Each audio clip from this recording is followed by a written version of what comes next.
Buenos días. Un especial agradecimiento al señor Luis Carlos Villegas, presidente de ANDI, a Carlos Eduardo Payán, presidente directiva de ANDI Seccional Cali, Rodrigo Velasco, gerente ANDI Seccional del Valle del Cauca, y a Edgar Higuera como director de la Cámara de Grandes Usuarios de Servicios Logísticos. Muchas gracias por esta invitación, esta oportunidad de poder venir a compartir con ustedes el diseño de la política pública que venimos preparando, que venimos concertando con todo el gremio para el transporte de carga y servicios logísticos. La presentación es un poco extensa, voy a enfocarme en algunos temas que son de especial interés por el tema del foro, del seminario particular. El tiempo que tenemos previsto para esto es para poder correr, digamos, en los temas, 35 minutos, perfecto.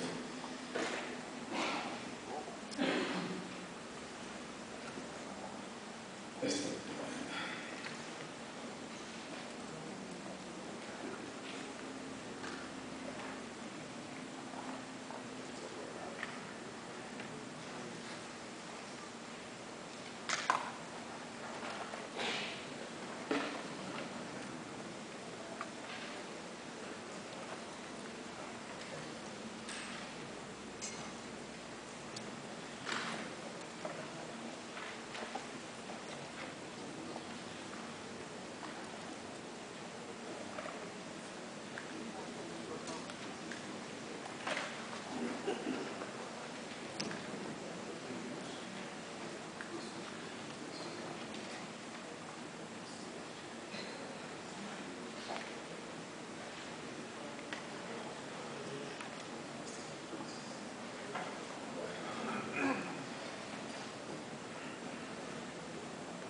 Voy a comenzar con una información de contexto sobre la movilización de carga por carretera. Tenemos una gran perspectiva, aún con la caída de movilización que tuvimos debido a la crisis financiera mundial al final del 2008, del 2010, ya muestra esos signos de recuperación, y con las perspectivas que tenemos, con las perspectivas de aumento de los tratados de libre comercio que ya hemos venido formalizando y entrar en operación ahora con el de Canadá, próximamente de la Unión Europea, próximos países. Esta perspectiva y esta ilusión, digamos, del crecimiento del comercio exterior y la movilización de carga por carretera son bastante amplias. ¿Y por qué nos hemos enfocado, por qué hemos dedicado tanto tiempo, digamos, prioridad en este primer año de gobierno en las reformas de este sector? Porque es un sector estratégico para poner ese motor de esa economía, ese sector real exportador, en el cual ya hace parte, digamos, del 30% de nuestro PIB, y es el motor en donde hemos puesto todas las esperanzas de un crecimiento sostenido en el largo plazo del 6% del país. Y esa cadena de abastecimiento de esos productos, de poderlos poner en el comercio internacional y que sean a unos precios competitivos, es clave tener esa cadena de distribución productiva, eficiente y a bajos costos. El reto es grande, el reto por varios elementos estructurales, pero este es un indicador clave, un indicador además con el cual estamos siendo evaluados internacionalmente por el Banco Mundial. El índice de Doing Business tiene un indicador sobre el costo promedio de importar o exportar un contenedor, comparados con la región, que son posiblemente nuestros principales países competidores de esos productos en los mercados internacionales, es sustancialmente menor. Y también medido como el costo total logístico sobre el PIB, comparado con países en la región o países o el promedio de la OECD, de este selecto grupo de países industrializados al cual estamos intentando ingresar. Y hay varios factores que hay que analizar acá. Hay un factor estructural que no vamos a poder vencer a menos que acabemos o mudemos nuestras ciudades cerca de los puertos o podamos eliminar eliminar las 3 cordilleras que separan los principales centros de producción y consumo del país, y es un problema estructural con el que vamos a tener que seguir conviviendo, y es esa dificultad en la accesibilidad entre puertos y zonas de consumo. Hay un problema estructural mayor también, que es el gran rezago en la calidad y cobertura de nuestra infraestructura vial, un gran rezago que esperamos pueda ser cubierto en los próximos años con un programa ambicioso de infraestructura en los próximos 8 años, pero que va a tomar un tiempo también por el largo ciclo de los que tiene la preparación, estructuración y ejecución de proyectos de infraestructura. Una infraestructura logística especializada, intermodal, de lo cual estamos casi en pañales también, es necesario, y hemos previsto, digamos, para los próximos años la estructuración y la promoción de estas infraestructuras logísticas intermodales claves que puedan conectar modos esenciales para el movimiento de carga, como son las hidrovías y ferrovías con el sistema vial. Y gestión logística, y acá me voy a referir bastante en la presentación sobre también una nueva visión, eso viene desde la misma, digamos, creación de este viceministerio de transporte, un viceministerio que va a estar enfocado no en infraestructura sino en servicios, pensando en cómo hacer más eficiente esa regulación, esa política de servicios alrededor de una gestión logística.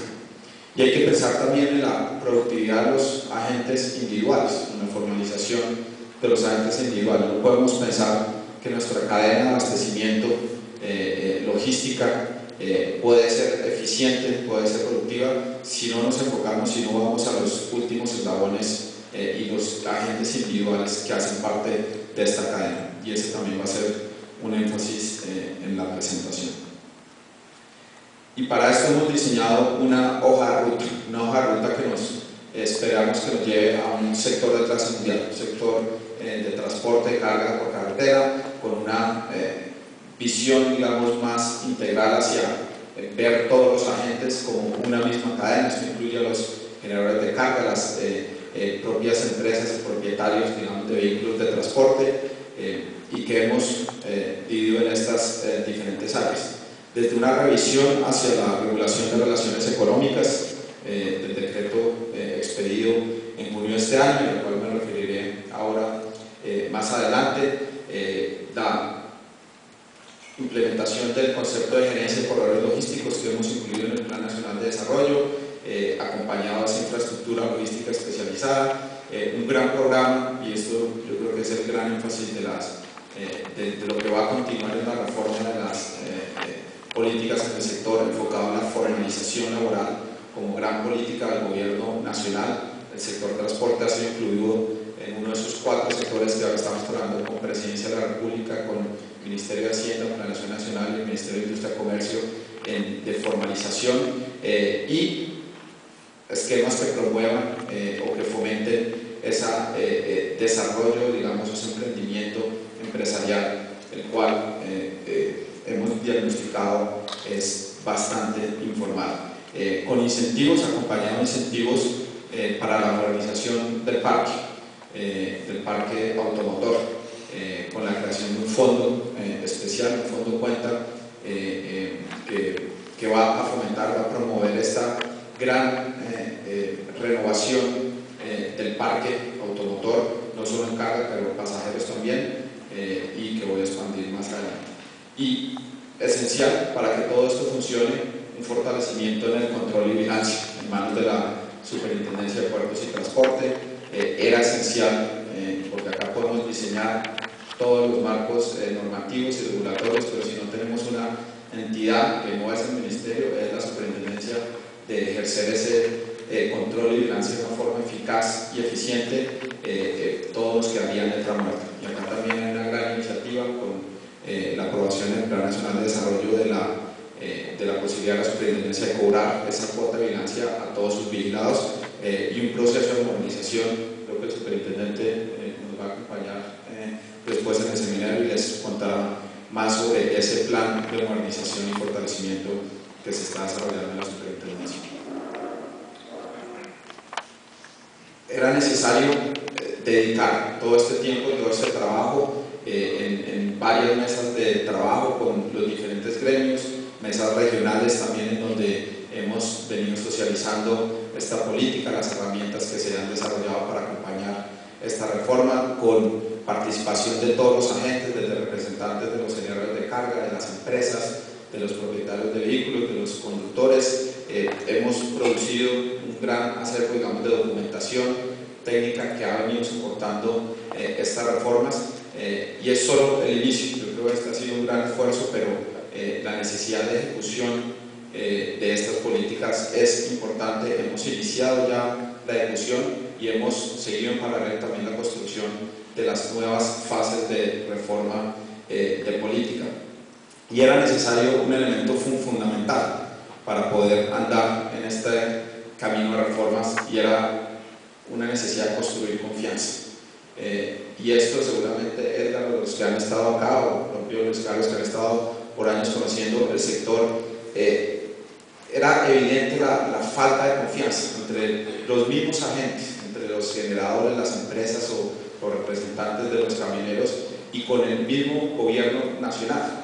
Y casi no podría revisar la historia de la regulación que se había hecho en el sector, y casi todas venían acompañadas, se realizaba en mitad, digamos, de un paro o de un evento nacional, digamos, de hecho promovido por algunos sectores de los camioneros, y casi todas relacionadas con o el nacimiento o la actualización de la denominada tabla de fletes. Había una necesidad de cambiar esa inercia.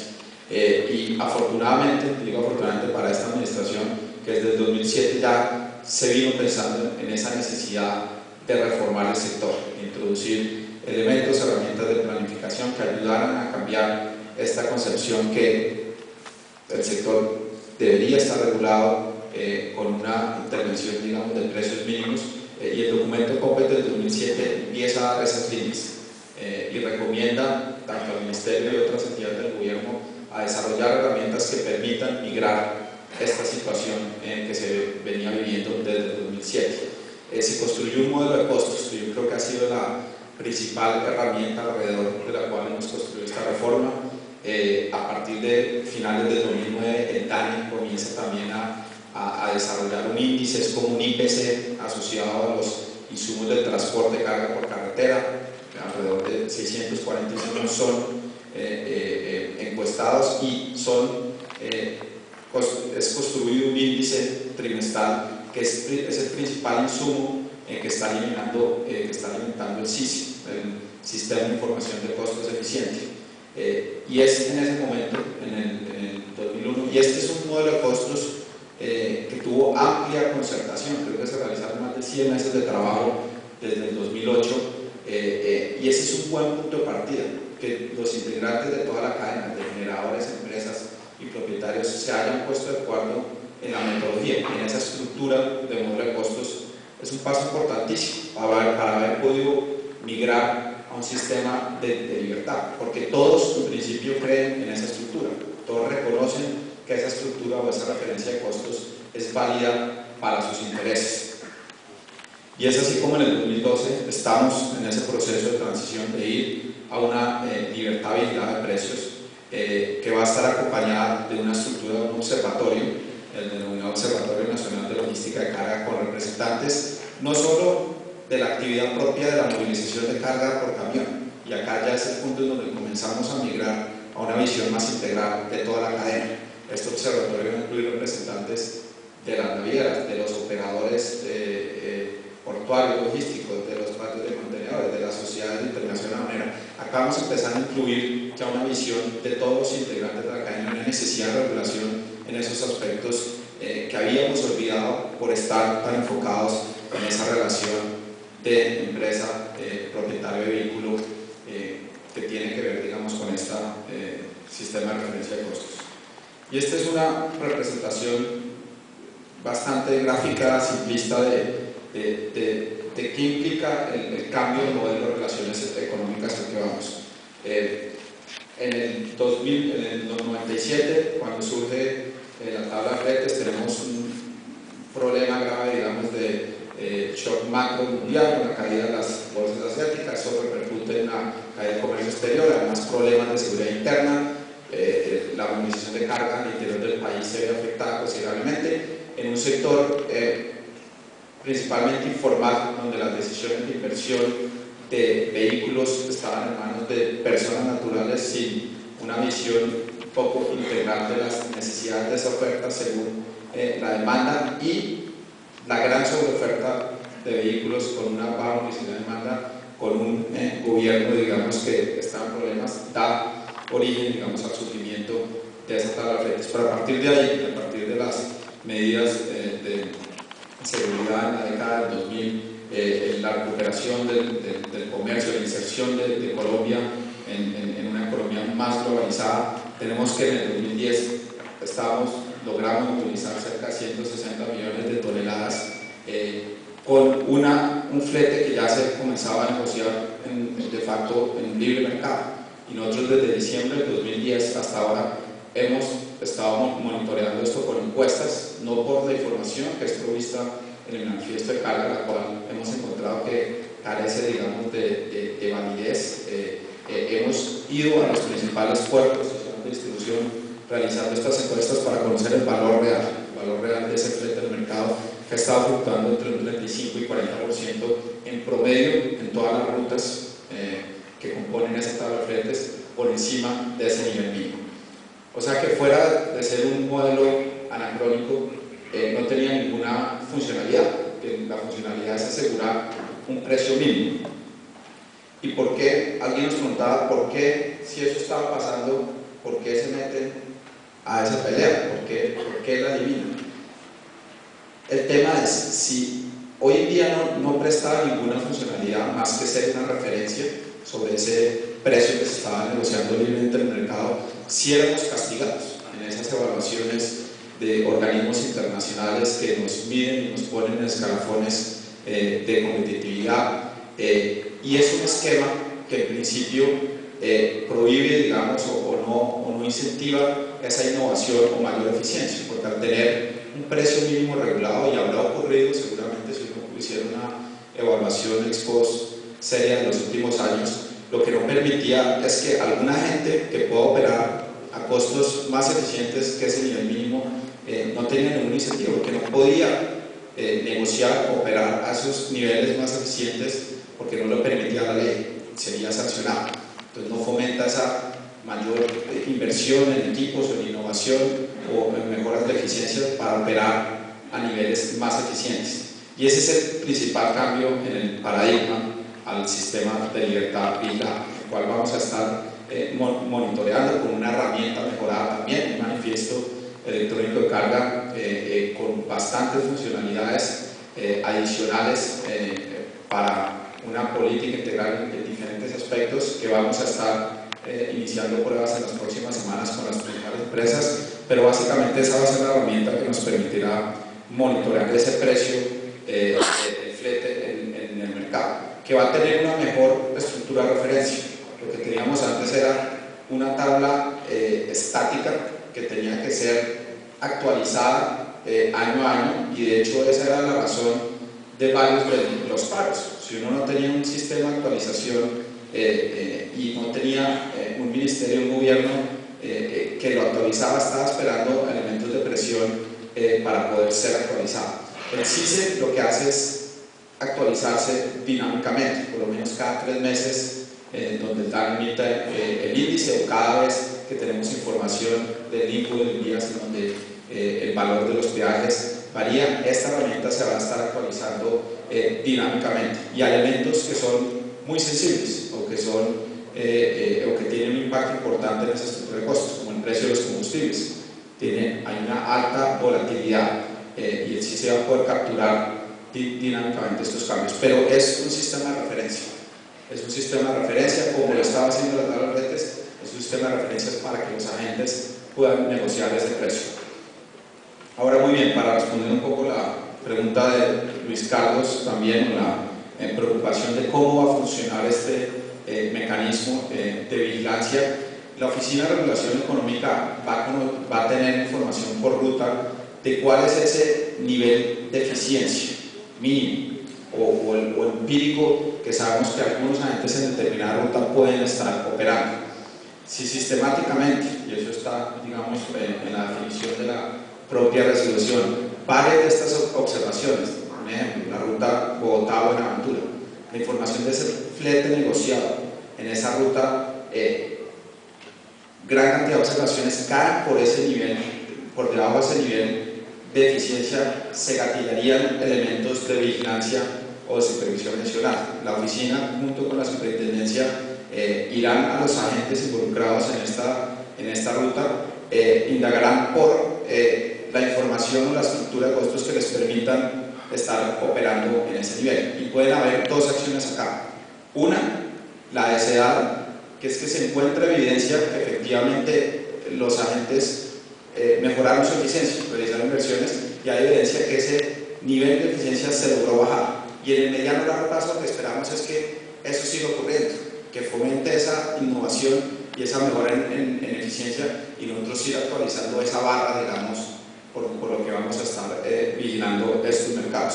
O se puede encontrar la otra opción, que no hay evidencia que alguna gente pueda estar operando esos niveles de eficiencia por cualquier razón, por tratar de hacer continuo en un mercado específico, por abuso de posición dominante, y ahí la superintendencia, y en asocio con la superintendencia de industria y comercio, bajo el nuevo marco de ley de competencia, tomará las acciones necesarias y podríamos implementar una regulación del precio mínimo de esa ruta específica hasta por un año, mientras que se normaliza la situación. Esperamos que ese mecanismo no lo tengamos que activar nunca, y hemos diseñado esto en un esquema en donde claramente yo creo que nos vamos a poder mover, y en el mediano y largo plazo, y en medida que mejoramos temas de infraestructura, gestión logística, este promedio, digamos, del flete negociado y los niveles, digamos, de costo eficiente, podemos ir llevándolos hacia abajo. El nivel de eficiencia y el CICE de referencia, además, lo vamos a ir sofisticando cada vez más, sofisticando con información empírica real. El CICE es muy sensible a los tiempos logísticos muertos, y a lo cual me referiré ahora más adelante en la presentación. Esos tiempos logísticos los vamos a empezar a medir directamente con los sistemas de gestión de flota de las propias empresas, con la implementación de la identificación electrónica vehicular a nivel nacional, donde el piloto va a hacer el transporte de carga, y con el TANE, en un convenio que tenemos, con el cual realizamos las encuestas de origen-destino, y en la cual hemos incluido no encuestas sino medición directa de todos estos tiempos logísticos en los principales corredores de comercio exterior. Entonces, el CICE lo vamos a ir calibrando cada vez más, con información más rigurosa, menos anecdótica o de encuestas, sino con mediciones e información real.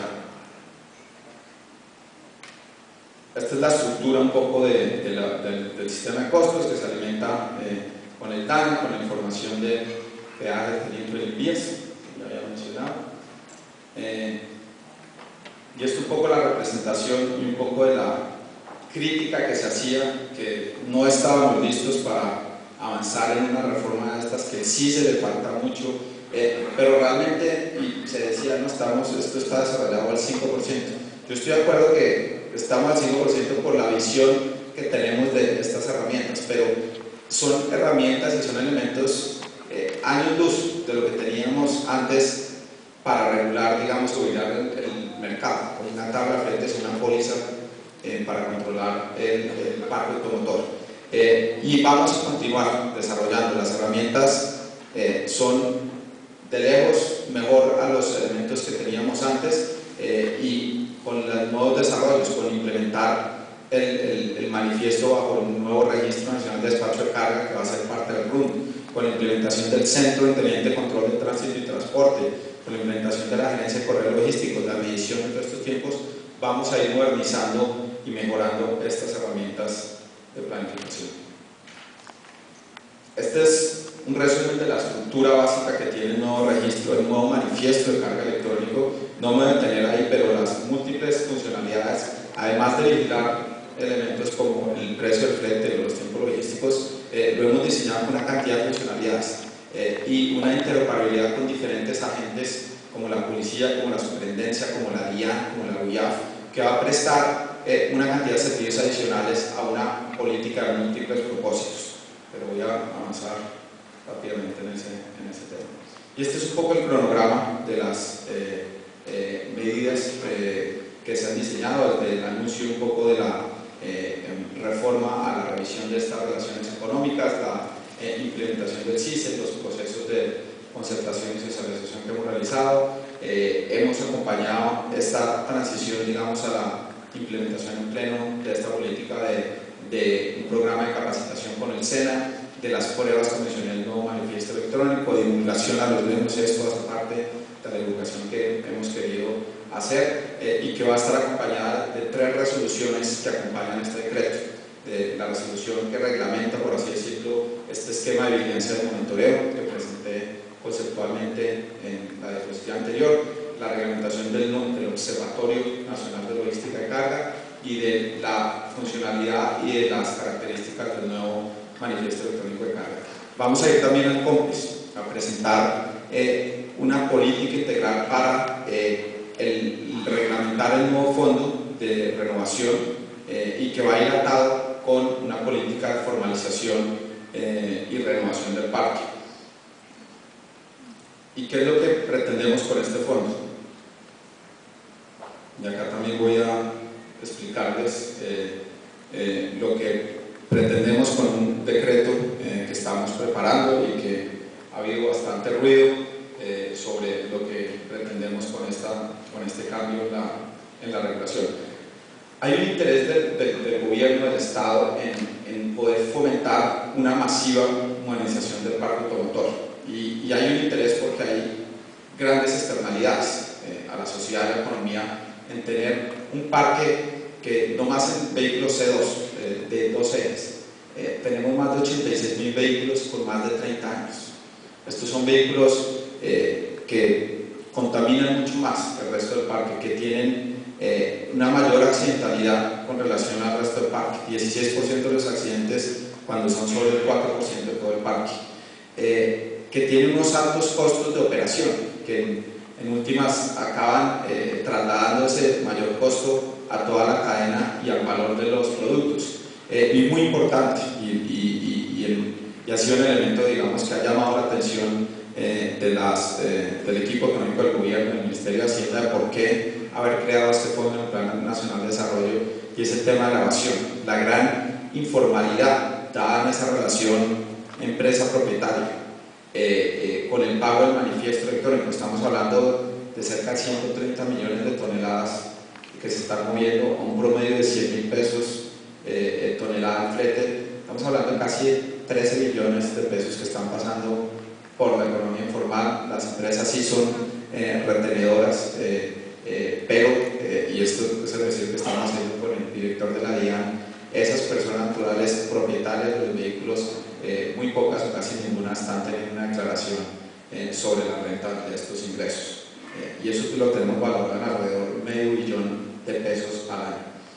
Y eso justifica entonces haber creado este fondo, un fondo que se va a ser nutrido con el presupuesto general de la Nación y posiblemente apalancado con algunos recursos del Fondo de Tecnologías Limpias, de Cambio Climático, para así promover un programa de renovación con vehículos eléctricos, posiblemente en vehículos utilitarios o de distribución urbana. ¿Y qué es lo que va a hacer este fondo? Vamos a estructurar, eso es lo que vamos a estructurar en el COMPES, dar los lineamientos generales para poder reglamentar este fondo, y básicamente lo que estamos estudiando son incentivos económicos vía líneas de redescuento, tasas, digamos, compensadas con bancos de segundo piso nacionales, que a la vez podamos trabajar con las bancas de primer piso vía garantías. Este esquema ya fracasó algunos años atrás porque estamos hablando de sujetos completamente informales que no son sujetos de crédito. Estamos trabajando también con el Fogafín para estructurar un esquema de garantías bancarias y parte de estos recursos también como un reconocimiento económico, un bono o una cuota inicial a ese vehículo a renovar. Y muy posiblemente también con la DIAN estamos estudiando la posibilidad, como tienen algunos países como México, de poder en este esquema de renovación de los vehículos a renovar, poder tener una reducción de IVA e incentivar aún más esa renovación de los vehículos. Y van a haber condiciones para acceder a este programa, desde desde el artículo, digamos, de la ley está dirigido a ese pequeño propietario que tiene un buen track record, que sabemos que estaba bien, no queremos el paracaidista, digamos, que viene, digamos, no ha estado en el sector y se hace beneficiario de este programa. Va a requerir un cambio en los esquemas de habilitación y prestación del servicio. Esa es la reforma del decreto 133 que estamos trabajando.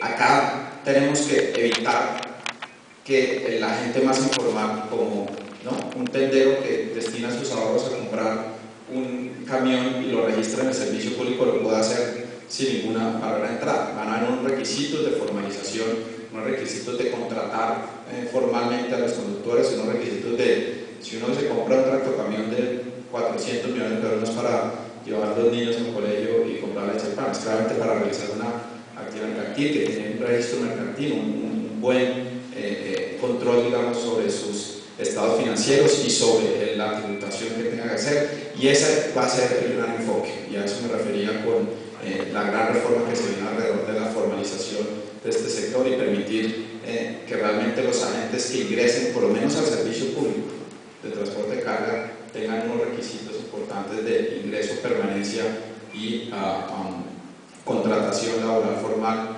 y pago de tributación.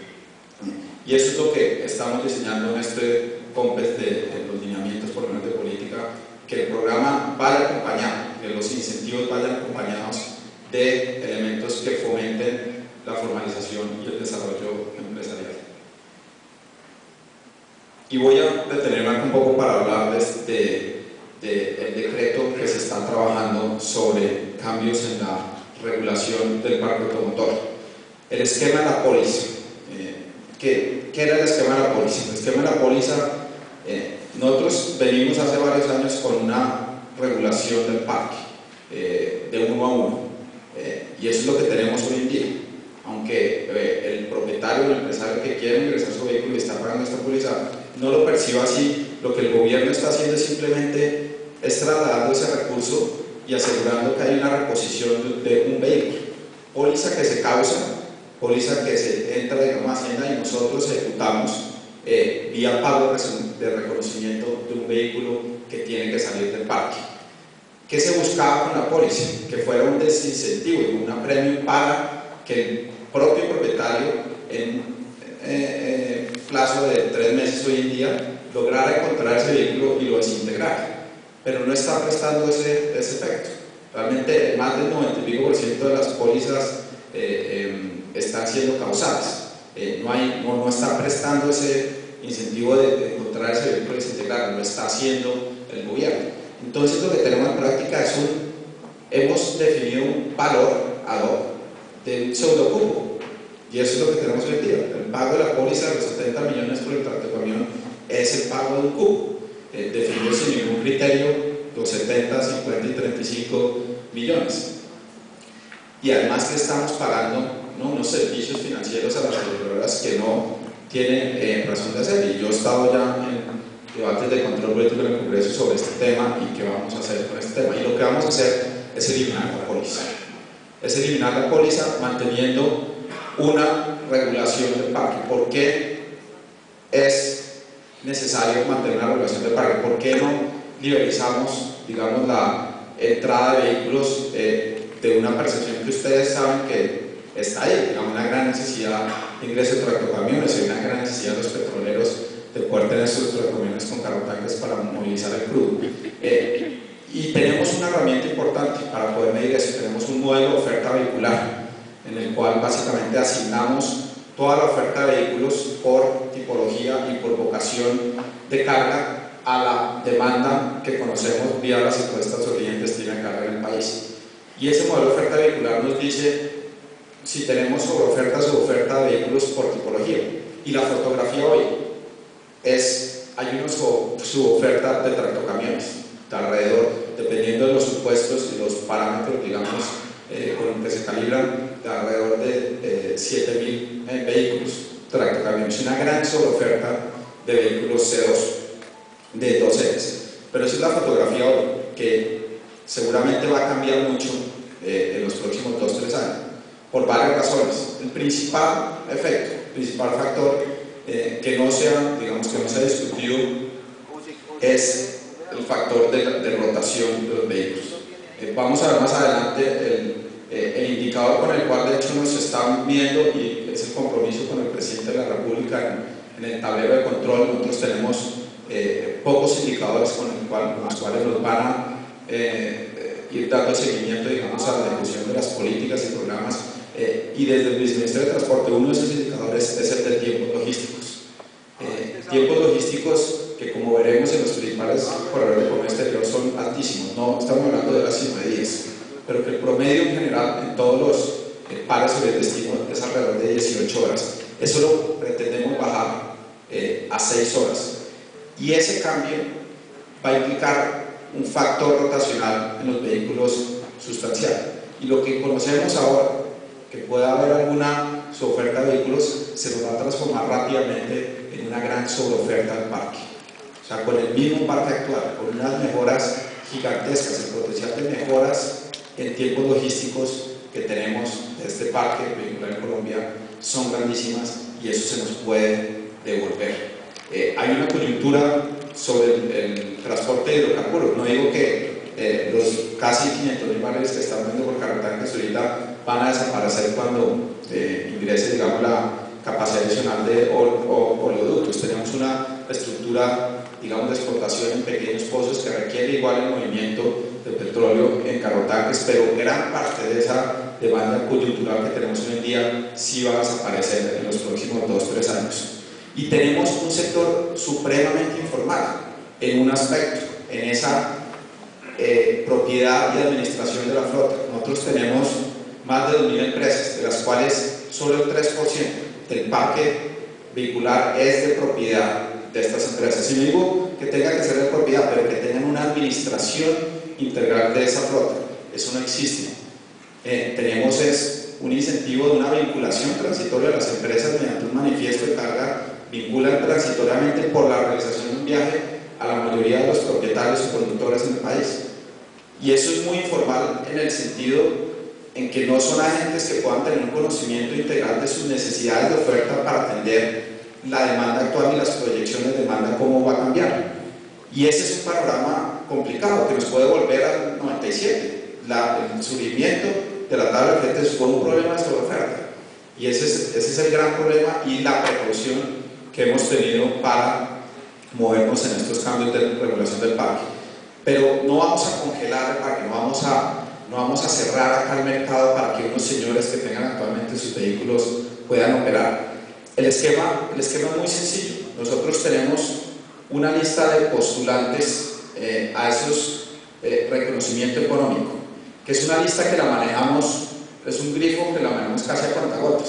A medida que nosotros vamos haciendo la información de las pólizas causadas, vamos abriendo esa lista para que haya un efectivo match entre los postulantes y los recursos que tenemos, y no generar falsas expectativas de postular a alguien que no va a tener un reconocimiento económico. Pero el potencial es grandísimo. Les decía que hay más de 80.000 vehículos C2 nomás con más de 30 años. Seguramente varios de estos no querrán salir y prestan un servicio en áreas rurales de acarreos, que es un mercado que tienen que seguir prestando, pero hay gran cantidad, y es un problema social. Es un problema social que el gobierno ha decidido abordar, la creación de este fondo y destinar casi 800.000 millones en los próximos 4 años para este fondo, es atender ese problema social estructural. Uno podría decidir, es una decisión política, que el mercado lo saque actualmente. De hecho, el mercado los ha venido sacando, ya las compañías aseguradas no los aseguran, el mercado los ha venido evitando, pero si es un problema social y estructural de esta forma en que se ha desarrollado este sector, que queremos atender, y queremos aprovechar esa gran necesidad de ingreso de vehículos para poder atender y darles un recorrido económico para que sigan en el sector, para que lo utilicen de un bono de cuota en este programa, digamos, de incentivos para renovar y formalizar el sector, o que lo utilicen para salir y ir a otro sector de la economía. Entonces, el interés, digamos, el objetivo es común. Yo les digo, ayer estuve en Corferias con varios de los representantes de los ensambladores, de los importadores. El objetivo es común. Ustedes quieren vender vehículos, gran cantidad de vehículos. Nosotros queremos acelerar esta modernización de la flota, queremos que muchos vehículos se realicen y que ingresen muchos nuevos vehículos, que se modernice la flota. De los industriales, no queremos, ¿cómo vamos a querer ponerle, digamos, una tranquera adicional a esa necesidad, en esa gran proyección, digamos, del movimiento de carga y exportación que necesita el país? Estamos conscientes que no podemos hacer eso.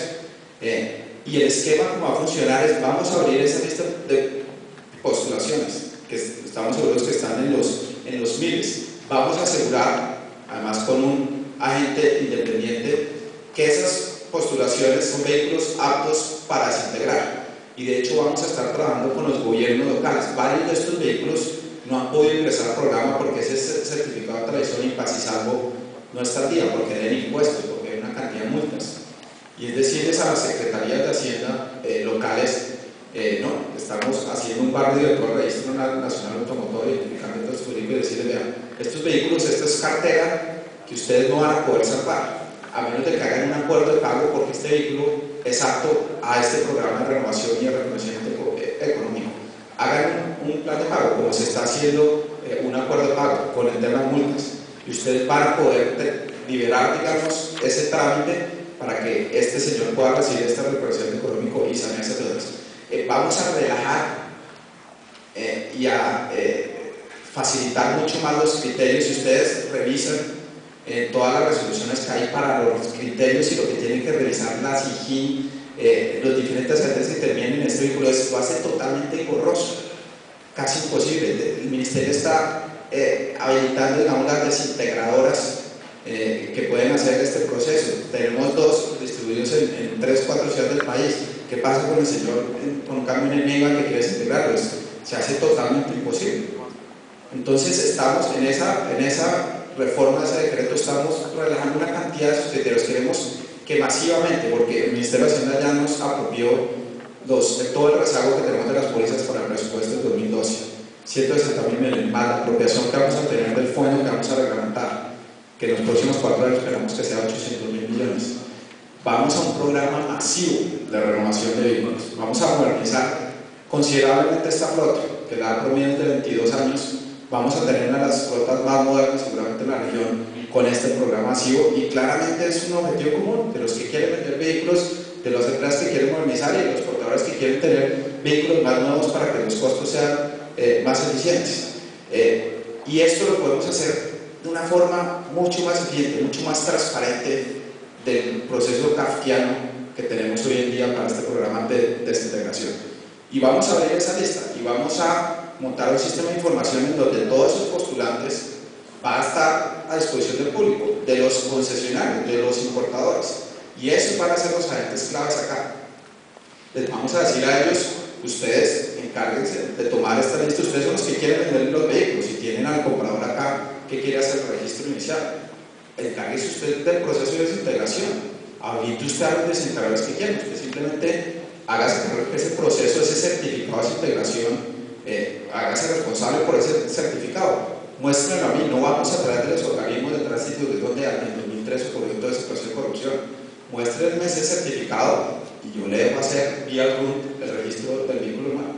Y esto va a ser mucho más eficiente. El sector privado los considera además que son agentes formales en los cuales confiamos mucho más que el Ministerio, a través de certificando, legalizando estas desintegradoras y a través de los organismos de tránsito. Es mucho más eficiente y formal estos agentes y tienen todo el incentivo los distribuidores, los concesionarios, de poder desintegrar rápidamente estos vehículos y habilitar a todas las desintegradoras en todo el país que ellos quieran. Y vamos a tener, el gobierno que es clave. La gran diferencia es que no vamos a decir, soltamos la póliza y ustedes busquen ahí en el mercado con todas estas asimetrías de información quién es el que vende el vehículo. Nosotros vamos a administrar esa lista y vamos a entregar esa lista a sanear los vehículos que están listos para poder ser desintegrados. Y esa es más o menos el esquema que estamos seguros, o sea, si no estaríamos tan seguros que esto puede funcionar y que puede prestar ese objetivo de una desintegración masiva, no iríamos a un paso como estos. Entiendo que la gran preocupación, digamos, y la forma, digamos, como se filtró esta información pueda ser interpretada, y por eso he dedicado bastante tiempo a estos foros. Ayer, digamos, en una conversación sobre vehículos, donde estaban todos los representantes de distribuidores y plantas, que es un objetivo común y que no buscamos acá cerrar ni congelar el mercado ni darle unos privilegios a unos agentes. El fondo, ¿cómo va a funcionar este fondo de renovación del fondo cuenta? Básicamente el presupuesto general nos asignarían a una cuenta especial del Ministerio que no va a administrar el Ministerio. Vamos a crear un encargo fiduciario que más que un encargo fiduciario va a tener un esquema, digamos, de administración similar como funciona la corporación del Fondo de Prevención Vial, que va a tener un staff técnico que va a hacer todo este análisis, digamos, de los requisitos de entrada a este programa, pero además de los recursos importantes que van a financiar estos incentivos económicos, va a ejecutar unos fondos blancos, o sea, una parte, digamos, sustancialmente pequeña de este gran fondo, que van a ser recursos importantes para prestar asistencia técnica en todos los niveles, desde los propietarios individuales más informales hacia modelos de asociación, hacia las empresas conformadas pero que requieren hacer esas inversiones en modernización y proyectarse ya como empresas de servicios logísticos de valor agregado. En todo ese espectro de los agentes en la cadena va a prestar asistencia técnica, legal, financiera, gerencial, de estructuración de modelos empresariales, de emprendimiento, para poder ir jaloneando este esquema hacia un sistema más formal de agentes. Y el COMPES, de hecho, lo que va a recomendar también es pasar una ley para implementar la vida útil de vehículos, que no tenemos en vehículos de carga, que requerimos hacerlo por ley. Y esa es la forma con la que hemos diseñado una solución estructural de este problema, que en 15 años no tengamos lo mismo de unos agentes informales que puedan entrar al sector y generar estos mecanismos, y el mismo problema de tener estos 80.000 señores, digamos, con vehículos ya obsoletos que no tienen ninguna salida. Y esa es la propuesta de reforma estructural y de largo plazo que queremos diseñar para este sector.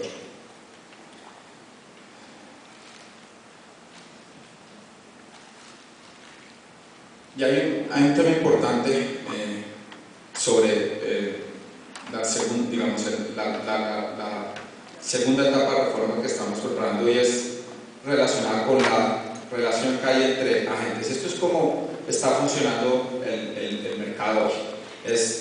Hay una obligación por ley que el generador tiene que contratar a través de la empresa, lo cual creemos que es importante, nos diferencia, digamos, de los esquemas en varios países del mundo, pero solo si realmente esta empresa está prestando un servicio de valor agregado que no puede prestar un propietario individual.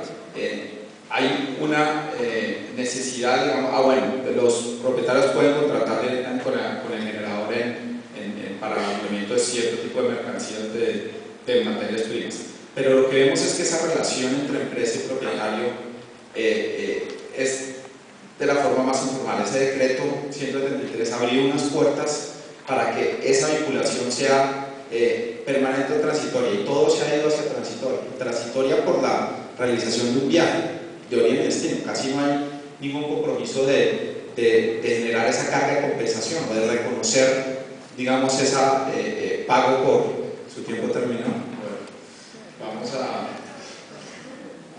tratar de avanzar, pero lo que queremos acá es comenzar sin necesidad de ir a una regulación inclusiva sobre cómo deben ser estas relaciones, empezar a atornillar esos diferentes incentivos.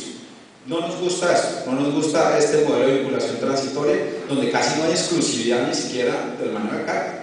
O sea, una empresa le puede tener un manifiesto para movilizar una carga de ese mismo propietario, ir a otra empresa y llenar el contenedor del camión con otra carga de otros generadores. Eso de entrada ya genera una iniciativa a no responsabilizarme por el movimiento de esa carga, porque no hay exclusividad, no hay administración de la flota. Y acá no es que queramos que las empresas sean dueños de su flota, y acá traigo siempre el símil del modelo de aire. Avianca no es dueña de su flota tampoco, las aerolíneas. Pueden tener esquemas, digamos, de administración de la flota, pero en donde hay una responsabilidad en esa administración y mantenimiento de esa flota, porque hay un incentivo de responsabilidad por la seguridad. Los conductores igual, por ley se requiere que las empresas contraten directamente, laboralmente, a sus conductores, y hay también una racionalidad ahí, temas de seguridad, de normas laborales importantes. Avianca, sus pilotos y toda su tripulación es contratada y es responsabilidad de la empresa, y hay unas normas muy claras sobre horas de descanso y de operación importantes. Y esto no solo aplica en carga, de hecho la reforma que estamos trabajando es para todo el servicio público de transporte, y en pasajeros es más crítico aún. Tenemos que un piloto requiere una cantidad de horas de entrenamiento, de operación, para poder transportar 100 pasajeros en un avión, y acá al primer señor de la esquina se le da un pase y lo ponemos a manejar buses, transporte municipal por las carreteras del país, que yo creo que ofrecen más riesgo de entrenamiento que un avión que puede ser pilotado en piloto automático. Ese es el nivel de contraste de eventos que estamos viendo, y los grandes eventos que traemos esta gran forma, y la necesidad y el compromiso de las empresas, no solo de carga, pero de pasajeros, de contratar directamente a su personal, de ser responsables por ese entrenamiento, esa profesionalización en los conductores del servicio público de transporte y en la administración integral de la flota. No los vamos a obligar a que sean grandes frutas, pero sí incentivos para que tengan una administración integral, que van por todo lado, que van por la reglamentación, que van por el régimen de infracciones y sanciones que estamos trabajando con la superintendencia. Violaciones, digamos, a esta obligación va a acarrear multas de transporte severas, y es algo que ya hemos empezado a socializar en las mesas. Y como les decía, hacemos parte de uno de los 4 sectores que ha sido seleccionado por el gobierno nacional en el gran programa de formalización laboral, y gracias, no estamos incluidos, gracias a las reformas que hemos venido haciendo y al diálogo que el Ministerio ya ha tenido, digamos, a través de otros ministerios y del gobierno, que hemos podido priorizar y entrar en este proceso, y que esperamos que podamos doblar esa meta de formalización que ha puesto el gobierno, que está alrededor del 500.000 de empleos formales. El transporte, el potencial es grandísimo. Estamos hablando de 200.000 conductores, sumen los auxiliares solo en carga, transporte de pasajeros igual, y la apuesta es que podamos contribuir casi a doblar esa meta que el gobierno tiene, porque además es un sector rico. Acá no estamos hablando de conductores que ganan, acá son conductores que ganan 3 millones de pesos al día, es un sector que mueve alrededor del 3-4% del PIB. Acá hay bastante riqueza, lo que toca es reorganizarla bien y formalizarla, porque el potencial es muy grande. No ocurre con pasajeros de transporte público, que esos costos de formalización van contra una tarifa que es socialmente baja. No, acá no, acá los costos de las tarifas, de carga, estamos hablando de fletes de 3 millones de pesos y de sueldos importantes pero informales que tiene este sector. Esto es simplemente cómo vamos a hacer eso, esa revisión del contrato de vinculación y la necesidad, digamos, de la contratación laboral directa, y el enfoque que vamos a poner en los propietarios. Acá, digamos, el paracaidista, el señor, el tendero que quiere comprar el vehículo y buscar el negocio acá, no, acá van a haber unos requisitos de entrada importantes relacionados con formalización, con su registro mercantil y la declaración de patrimonio y contabilidad además. Yo no sé qué hacer, que creo que nos falta un poco, no he entrado de logística.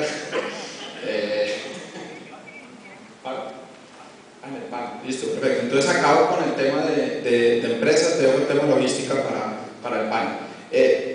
Como les decía, no queremos hacer una regulación inclusiva de este esquema modelo de empresas, pero sí vamos a empezar a alinear los incentivos para que estas empresas tengan 3 características que van alineadas con nuestros principios de política y constitucionales y legales que tenemos. Es un servicio público que está en manos del Estado prestarlo en condiciones seguras, eficientes y cómodas, pero que hemos encomendado al sector privado, pero debemos alinear incentivos para que estas condiciones se presten. Elementos de seguridad, de competitividad, de que sean generadoras de empleo de calidad y que nos lleven a un modelo de empresas de excelencia de clase mundial que genéricamente hemos denominado prosperidad deseada, y que vamos a dar un campanazo, y tenemos ya avanzadas conversaciones con 3 grandes grupos económicos del país, grandes, y estamos diseñando un piloto de creación de empresas, generador, camioneros.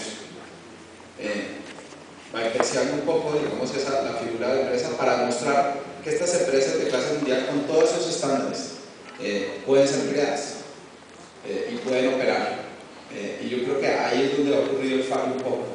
esa comunicación, conocimiento de las necesidades de los diferentes integrantes, particularmente entre generadores y propietarios, donde está la empresa por medio, y creemos que no ha prestado en términos generales esa función adecuada. Y si no funciona, pues yo creo que vale la pena llevar al debate a que ese requerimiento de contratación a través de empresas tenemos que regularlo. Si no están prestando el servicio de valor agregado que requiere estas empresas, vamos a regular eso. Nos requiere cambiar la ley 505 del 3TC, el mismo Código de Comercio, pero estamos listos para dar este debate.